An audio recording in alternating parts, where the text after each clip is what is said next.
이 세상에 남아있는 한 부모는 죽어도 아주 죽은 게 아니다라는 말이 있습니다. 이 말은 부모는 언제나 자녀들의 기억 속에 살아있다는 그런 말씀입니다.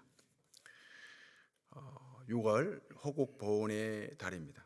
순국 선열들이 우리들의 기억 속에 언제나 살아 있어야 할 것입니다. 건강이 주는 유익함이 많습니다. 건강하지 못하면, 몸이 아프면 내가 어떤 권리를 가지고 있든지 어떤 복이 있든지 그 권리와 복을 누리지를 못합니다. 부유함이 주는 혜택들이 굉장히 많습니다. 형통이 주는 그런 유익도 굉장히 많습니다. 그런데 병이 주는 유익도 있습니다. 아픔, 잃어버림, 이런 고난이 주는 유익도 많이 있습니다. 신비롭게 있습니다. 좀 신비롭죠? 병이 주고 아픔이 주는 유익은 굉장히 신비롭습니다. 어려서 크게 한번 아프고 나면 정신도 자라고 신체도 자라고 훌쩍 성장한 그런 경우가 있다고요. 대개 형통할 때, 아무 문제가 없을 때, 편안할 때, 건강할 때는 자기 자신의 내면을 잘 들여다보지 않습니다. 자기 자신을 성찰하지 않습니다. 내가 어떻게 살아가야 되는지, 과거에 어떻게 살아왔는지 이런 것을 잘 돌아보지 않죠. 그러나 몸이 아프거나 어떤 고난을 만나거나 잃어버림, 소중한 것을 잃어버렸을 때는 뒤를 돌아보게 되죠. 앞으로 내가 어떻게 살아가야 되는지 자기 자신의 삶을 깊이 성찰하게 되는 것입니다. 내면을 들여다보게 돼요. 요즘 부모들, 특히 우리나라 부모들은 아이가 문지방에 걸려서, 턱에 걸려서 넘어지면 그냥 문지방 탓을 많이 하잖아요. 에이, 떼치 이러면서 문지방 네가 우리 애를 넘어뜨렸다는 거예요. 그리고 애가 넘어지면 얼른 가서 이렇게 세워줍니다. 그리고 소중한 것을 잃어버려서 막 울고 우울해 있으면 금세 사다 주죠. 그런데 아이들이 자랄 때 넘어질 만큼 넘어져야 일어서게 됩니다. 안 그렇습니까? 울 만큼 울어야 성장하게 된다고요. 일어나게 된다고요. 그래서 넘어짐과 잃어버림, 깨어지는 것을 통해서 좀 배우도록 성장하도록 해야 되는데, 그런 기회를 부모가 빼앗아 버리는 그런 경우가 있습니다. 많습니다. 그래서 요즘 애들 못 쓴다 이런 말들을 하는 것입니다. 유대인들은 그렇지 않습니다. A가 자기 자녀가 넘어지면 절대 먼저 가서 일으켜 세우는 법이 없습니다. 지켜봅니다. 스스로 일어날 때까지 기다리는 거죠. 아이가 도저히 일어나지 못할 때 그때 도와달라고 하면 그때서야 도와줍니다. 이스라엘 백성들, 유대인들은 과거 조상들이 광야 생활하고 포로 생활하고 계속해서 떼돌이 생활했죠. 그래서 그 유대인들은 어떻게 하면 자녀들이 어려서부터 자립심, 자율성, 자발성을 가지고 살아가도록 교육을 시킨다고요. 이 자립심, 자발성, 자율성이 바로 노벨상을 만들어내는 것입니다. 이 노벨상은 결국 창의성이 있냐 없냐 이거거든요. 모든 창의성은 자발성과 자율성, 독립심을 통해서 나오는 것입니다. 유대인들이 하나님을 잘 섬겨서 노벨상을 하나님이 줬다, 이게 아닙니다. 그런 식으로 노벨상 받은 것을 우리 이해하게 되면, 매년 일본이 노벨상을 받는데 노벨상 일본 사람들이 받은 게 수십 명이 넘거든요. 그 노벨상 받은 걸 설명할 길이 없습니다. 자발성과 자율성, 독립성으로부터 나온 창의성이 그 노벨상을 가져오게 만드는 것입니다. 넘어졌어요, 깨어졌어요, 망가졌어요, 잃어버렸어요, 고통을 당해요. 이거 아까운 것 아닙니까? 억울한 것 아닙니까? 넘어짐과 깨어짐과 잃어버림을 통해서 아무것도 배우질 못한다. 성장하지 못한다. 이건 더 억울하죠. 더 아깝잖아요. 넘어지고 깨어지고 이런저런 아픔, 고통을 통해서 성장해야죠. 배울 건 배워야 하는 것입니다. 성장의 기회를 삼아야 되는 것입니다. 바울이 바나바와 함께 1차 선교 여행을 하고 돌아왔습니다. 하나님께서 행하신 놀라운 일들, 교회를 세우시고 그 하나님의 그 일하심, 전지전능하심을 보고하자 많은 성도들이 하나님을 찬양합니다. 이 바울에게 있어서 바나바는 가족 동력자 이상입니다. 생명의 은인이거든요. 바울에게 있어서 바나바는 생명의 은인이에요. 마치 부모와 같은 존재였습니다. 그 많은 성도들이 기뻐하자 2차 선교 여행을 계획하거든요. 2차 선교 여행을 계획하는데 문제가 생겼어요. 1차 선교 하던 중에 중간에 돌아간 마가 요한을 데리고 갈 것인가 말 것인가 이 문제를 두고 바울과 바나바가 크게 다툽니다. 언제나 다툼과 싸움, 갈등은 둘이 서로 다른 견해, 의견을 가지고 있는데 이 두 다른 견해가 서로 오를 때, 맞을 때 갈등과 다툼이 일어나요. 맞는 거예요. 지금 바울의 경우는, 바울의 입장은 1차 선교 여행 때 중간에 돌아간 이 마가 요한을 데리고 갈 수 없다는 거예요. 그리고 이것도 맞는 거예요. 이거 선교 여행을 하다가 또 돌아가면 하던 사람이 낙심하지 않습니까? 의욕을 잃죠. 이 바나바의 입장은 좀 다릅니다. 1차 선교 여행 때 돌아간 이 마가 요한이 자기 자신의 잘못을 뉘우치고 2차 선교 여행 때는 돌아가지 않겠다고 다짐했다는 거예요. 그걸 데리고 가자. 안 된다. 데리고 갈 수 없다. 이 둘 다 맞는 거예요. 둘 다. 그런데 이 의견이 충돌하다 보니 다투고 심히 싸우게 되는 그런 지경까지 이르게 됩니다. 이 둘이 갈라지는 거예요.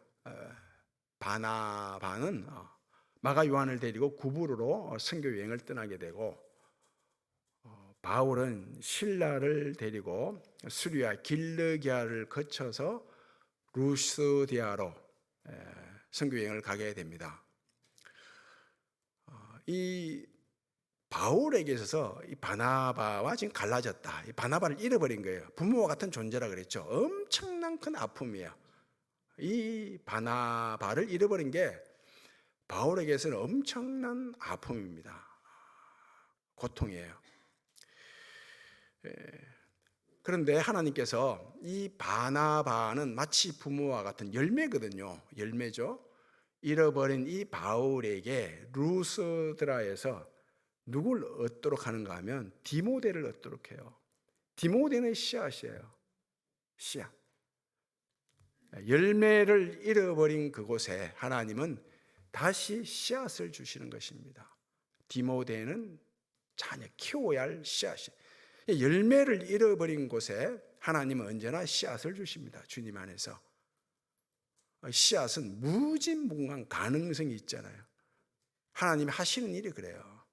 내 삶에 어떤 열매를 잃어버렸다. 그럼 하나님은 그 잃어버린 곳에 씨앗을 주십니다. 씨앗을 주시는 거예요. 엄청난 가능성을 주시는 거예요. 이 디모데와 함께 바울이 아시아 지역 가서 복음을 전하는데 이 아시아는 오늘날로 치면 터키 지방이에요. 터키 지명이 아시아입니다. 이 아시아에서 복음을 전하는데 먼저는 북쪽으로 갔어요. 그런데 막혀요. 복음의 문이 전혀 열리지 않습니다. 방해하는 사람이 있고 회방하는 사람이 있고 그리고 굶주리고 헐벗고 돕는 사람이 아무도 없습니다. 동쪽으로 갔어요. 동쪽으로 갔는데 여전히 막힙니다. 복음의 문이 열리질 않아요. 한 사람도 복음을 받아들이질 않습니다. 그리고 또 가난해지고 먹을 게 없고 헐벗고 굶주리고 남쪽으로 갔어요. 남쪽으로 갔는데 거기서 또 막혀버립니다.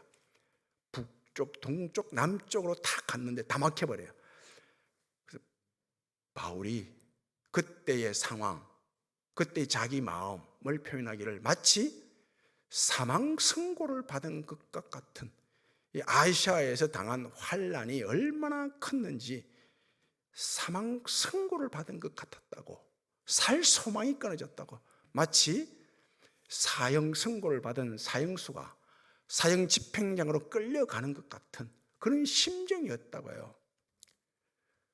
그래서 마지막으로 간 곳이 서쪽에, 서쪽 드로아 지역, 서쪽에 갔는데 거기서 구원의 빛, 그 하나님의 그 일하시는 곳, 하나님께서 일하시는 곳을 보게 되고 하나님께서 일하시는 방식을 보게 돼요.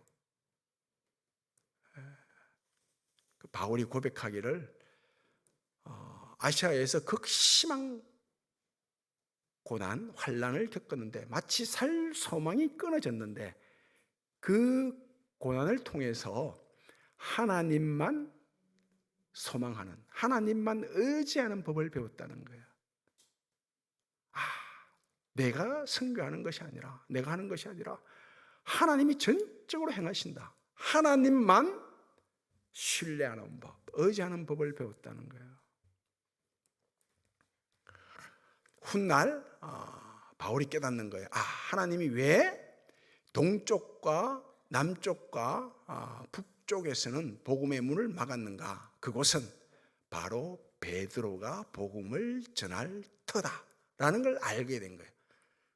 하나님이 나는 서쪽으로 가서 복음을 전하게 하는 게 하나님의 구원 방식이고 하나님 나를 통해서 구원을 이루어가는 일이구나, 이걸 알게 되는 거예요. 이처럼 복음은 언제나 이 서진, 서쪽을 향하는 특징이 있습니다. 이 기독교 역사를 보면 그래요. 서쪽을 향해요. 우리도 동쪽에 있다가 서쪽으로 왔죠. 이쪽 서쪽 아닙니까? 아니에요? 서쪽이 서쪽. 장님 서쪽 맞죠? 서쪽. 복음은 서진하는 특징이 있습니다.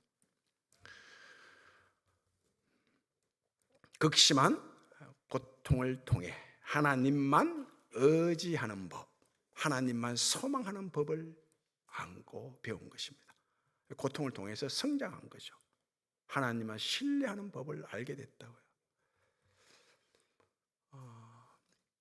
평안할 때 아무 문제가 없고 아픔이 없고 고난이 없을 때는 형통할 때, 부유할 때, 성성장구할 때, 아무런 문제가 없을 때는 하나님을 믿죠. 하나님을 사랑합니다. 그런데 극심한 고통을 만나게 되면 하나님만 믿게 되는 거예요. 하나님 외에 답이 없다. 하나님만 구원이다. 이것입니다. 고통을 겪으면 그래 돼요. 그 에베레스트 산을 등정하는 산악인들의 말을 빌면 정상을 올라가다가 아니면 정상을 정복하고 내려오다가 그 빙벽 크레바스에 빠질 때가 있거든요. 눈 사태를 만나고 눈보라를 만날 때가 있어요. 그러면 비박을 하게 돼요. 야영을 하게 된다고요. 그때는 앞이 캄캄하대요. 막막하대요. 다른 생각은 안 난다고 합니다. 부모 생각도 안 난대요. 자식 생각도 안 나고 오직 살아야 된다. 생존 본능만 일어나는 거예요. 한 줄기 빛, 생명줄, 그것만 생각난다고 합니다. 그렇습니다. 고통을 만나면 오직 나를 구원하실 이 하나님만 생각나는 거예요. 다른 건 생각 안 납니다. 로마서 8장 20절, 22절 말씀 보면 이런 말씀이 있거든요. 모든 피조물들은 함께 탄식하고 함께 고통을 겪는데요. 누구나 이 땅을 살아가면 고통을 겪습니다. 고통을 겪지 않는 사람이 없습니다. 뜻이 어긋나고 기대가 무너지고 이유를 알 수 있는 고통도 있지만, 원인을 알 수 있는 고통도 있지만 모르는 고통도 있거든요. 누구나 고통을 겪습니다. 이거 하나님 말씀 때문이에요. 하나님의 말씀이 고통을 당한다고 하니 모든 피조물들은 함께 탄식하고 허무해지고 무가치해지고, 고통을 당한다고 하니 고통을 당하는 것입니다. 아담과 하와가 보암직하고 먹음직하고 탐스럽게 익을 만한 그 선악과 나무 과실을 먹으라는 마귀의 충동질에 넘어갔잖아요. 넘어가서 낙원을 잃어버립니다. 그 이후에 하나님이 주신 말씀이 그래요. 이제는 모든 피조물들은 수고하는 고통을 겪어야 한다. 수고하지 않으면 먹을 수 없습니다. 그렇죠? 수고하는 게 고통이죠. 그리고 해산의 고통을 겪는다는 거예요. 해산의 고통. 해산은 자녀가 태어나는 것도 해산이지만 어떤 삶의 기쁨이요, 열매요, 영광 아닙니까? 기쁨이 있고 영광이 있고, 그리고 열매가 있기 위해서는 고통이 따르는 것입니다. 고통이 있을 수밖에 없는 거예요. 이 얼마 동안 아담과 하와를 떠났던 마귀가 예수님을 유혹하죠. 예수님께서 40일을 굶주린 후에 광야에서 마귀로부터 유혹을 받습니다. 떡을 가지고 유혹하는 거예요. 떡 만들어라, 더 많이 먹어라, 더 잘 먹어라, 이전보다 더 풍성히 먹어라. 떡을 가지고 유혹하는 거예요. 네가 하나님의 아들이거든, 떡을 먼저 구하라는 것입니다. 떡을 만들어줘라는 거예요. 하나님의 아들이거든, 떡 가지고 네가 메시아됨을 한번 증명해 봐라 그럽니다. 하나님만 섬기라 그러잖아요. 떡으로 사는 것이 아니라고요. 말씀으로 사는 것이라고 물리치죠. 그리고 그 다음은 인기, 관심, 칭찬, 상을 가지고 유혹합니다. 그 다음에 명예, 권력을 가지고 유혹하죠. 우리가 겪는 모든 고통은 다 여기에 다 들어가 있죠. 떡을 더 이전보다 많이 먹지 못해서, 남들보다 더 먹지 못해서, 그리고 상을 받고 칭찬받고 관심 끌고 인기를 얻고 명예를 얻고 권력을 가지고, 이것 때문에 고통을 겪는 것 아닙니까? 다른 거로 고통을 겪습니까? 그래서 이 유혹을 물리치는 게 고통이에요. 그렇잖아요. 이 유혹을 물리치는 게 고통이라고요. 그 예수님을 유혹했던 마귀가 얼마 동안 떠났다고 해요. 얼마 동안 떠났던 마귀가 다시 돌아와서, 떠났는데 자기가 쉴만한 곳을 찾다 보니 쉴만한 곳이 없어요. 그래서 다시 우리에게 와서 늘 충동질하죠. 떡을 구하라, 더 떡을 먹어라, 떡이 먼저다. 그리고 인기를 얻어라, 관심을 끌어라, 상을 받도록 하라, 명예, 네 이름을 위해 살아가라, 권력을 가지고 과시하라, 자랑하라. 계속해서 유혹하는 거죠. 지금도 이 유혹을 물리치는 게 고통이라고요. 이 고통을 통해서 하나님만 의지하게 되죠. 자라는 것입니다. 성장하게 되죠. 청교도 신학자 중에 사무엘 러드포드라고 있어요. 이 신학자가 이런 말을 했습니다. 지옥에서 올라온 마귀는 우리에게 뛰어난 믿음의 경기력을 향상시키는 조교에 불과하다 그랬다고요. 마귀는 우리의 믿음의 경기력을 뛰어나게 하는 스파링 파트너라는 거예요. 마귀가 계속 말씀드린 그대로 유혹하니까 그걸 물리치면서 어떻게 내 믿음의 경기력이 좋아지는 것입니다. 스파링 파트너가 세면, 강하면 강할수록 내 경기력은 좋아지는 것입니다. 그렇잖아요. 날 국가대표 선수가 유치원 학생들하고 축구 시합하면 실력이 늘겠어요? 늘지 않는 겁니다. 제가 고등학교 다닐 때는 아침에 자율 학습 시간이 없었다고요. 집에서 아침밥 먹고 학교 가면 애들과 먼저 운동장에서 축구 한 게임 하고, 그리고 1시간 반 축구하죠. 그리고 9시에 수업 시작되면 또 자고, 그죠? 피곤하잖아요. 그 자고 야야 점심시간 됐다, 점심 먹자 하면 깨어서 점심 먹고, 이게 학교 생활이었어요. 늘 축구를 했는데 한 번은 그 당시에 조기 축구회가 처음 생겼더랬습니다. 그 조기 축구 팀을 결성해서 학교에 와서 우리에게 축구 한 게임 하자고 일주일에 한 번만 해달라고 하는 거예요.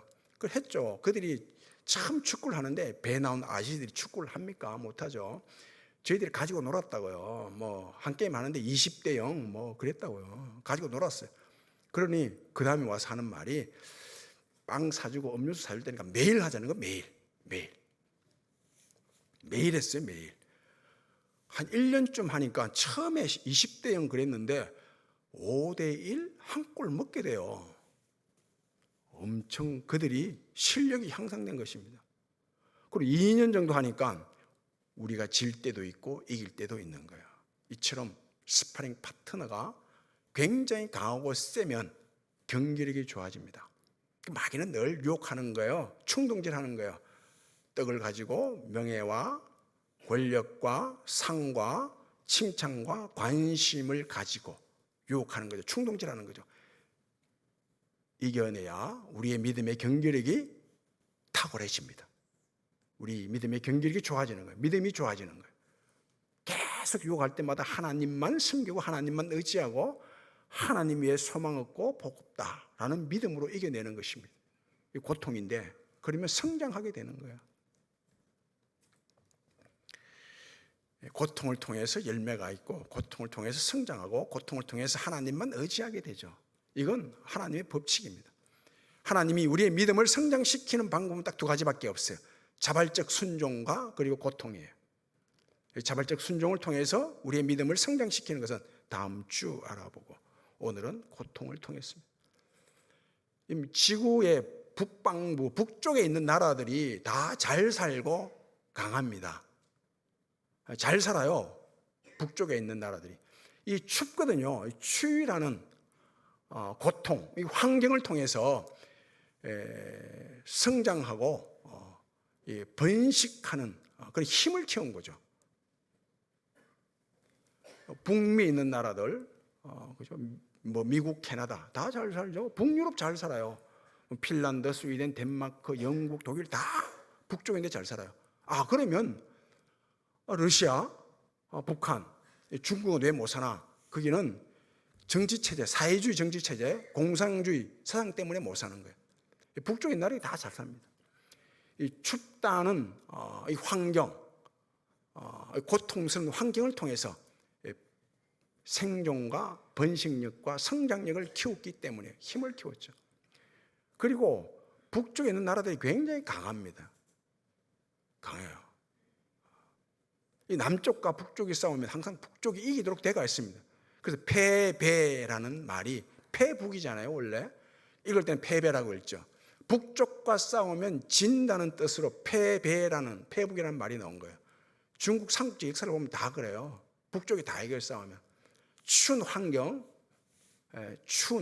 환경이라는 고통을 통해서 힘을 키운 거죠. 나무도 마찬가지 아니에요. 식물도 추운 겨울을 겪어야 나무의 과실이 실해지고 당도도 높아지죠. 춘화 현상이라고 하죠. 춘화 현상. 식물도 마찬가지예요. 춘화 현상을 겪은 과일, 사과도 저장성이 뛰어나고 실해지는 거죠. 당도도 높고. 운동선수들도 날마다 반복해서 훈련하는 것, 그 고통이죠. 고통. 그 고통을 통해서 성장하죠. 금메달, 은메달, 동메달이 나오는 것입니다. 학생들이 날마다 자기 하고 싶은 거 게임 안 하고 놀지 않고 공부하는 것도 고통 아닙니까? 그 고통을 통해서 좋은 성적, 원하는 대학 또 취업하게 되는 거죠. 직장 생활하는 것도 마찬가지 아닙니까? 직장인이 진급하고 승진하는 게 그냥 그저 됩니까? 있으면 남들보다 먼저 1시간 출근하고 늦게 퇴근하고 그 고통이죠. 그런 고통을 통해서 진급 승진이라는 열매가 있게 되는 것입니다. 어떤 사람은 아부 잘해서 되는데, 아부 하는 사람한테 물어보세요. 아부도 고통이래요. 자기도 하기 싫은데 한대요. 어쩔 수 없다고. 자기 재주가 그밖에 없다고. 초대교회 교인들은 그 300년 이상 땅 속에서 신앙생활을 했죠. 발각되면 죽으니까. 그럼 지하 카타콤베, 지하 공동묘지에서 신앙생활하는 게 이게 쉬운 일이 아니죠. 엄청난 고통이죠. 발각되면 죽으니까 얼마나 조심스럽게 생활했겠어요. 답답하고 깝깝하고 막막하고 정말 힘든 하루하루 보내는 거죠. 그 300년 동안 고통 속에 있은 거예요. 그 결과 열매가 맺히지 않습니까? 그 어마어마한 로마 제국이라는 우상이 무너지는 것입니다. 내 안에, 내 속에도 가시가 있죠. 외부에서 나를 찌르는 가시도 있고, 사람, 환경이라는 가시도 있고, 내 속에도 가시가 있어요. 하나님의 성품대로 살아가야 되는데, 예수님의 성품대로 살아가야 되는데, 온유하고 겸손하고, 그래 살아가야 되는데 못 살아가는 거예요. 고통 아닙니까? 못 살아가는 거. 이런 고통을 통해서 누굴 의지해요? 하나님만 의지하죠. 내 힘으로는 하나님의 성품을 닮은 하나님의 사람이 될 수 없지만 하나님만 의지하고 하나님만 믿는 거죠. 하나님이 행하신다는 믿음 가지고 살아가는 거죠. 그 외부에서 나를 찌르는 환경과 사람의 가시도 마찬가지예요. 고통이거든요. 이거 이겨내셔야죠. 오직 하나님만 의지함으로 이겨내셔야죠. 욥을 보세요. 욥 다 잃어버리죠. 재산을 다 잃어버리고, 그리고 자식들 다 잃어버리고, 아내 잃어버리고, 건강 잃어버리고, 다 잃어버립니다. 이 잃어버림이 고통이죠. 이 땅에 사는 사람들 가운데 욥만큼 고통 겪은 사람은 없어요. 욥은 이렇게 고백합니다. 나의 가는 길 오직 주가 아시나니 그분이 나를 단련하신 후에 내가 정금같이 나오리라. 그 모든 잃어버림이 자기를 단련시키는 훈련이었다는 거예요. 성장을 가져오는, 믿음의 경기력을 뛰어나게 만드는 단련이었다는 거예요. 단련. 그래서 그 결과 욥이 전에는 하나님에 대해서 이러쿵저러쿵 얘기하는 소문만 들었는데 내가 직접 이제는 하나님을 봅니다. 그런다. 그러면서 하나님께서 갑절의 축복을 주셨대요. 갑절의 축복. 열매죠, 해산이죠, 기쁨이죠, 영광이에요. 하나님만 의지하는 법을 배우고 나니 열매가 있더라는 것입니다. 기쁨이 있고 영광이 있고 해산이 있더라는 해산.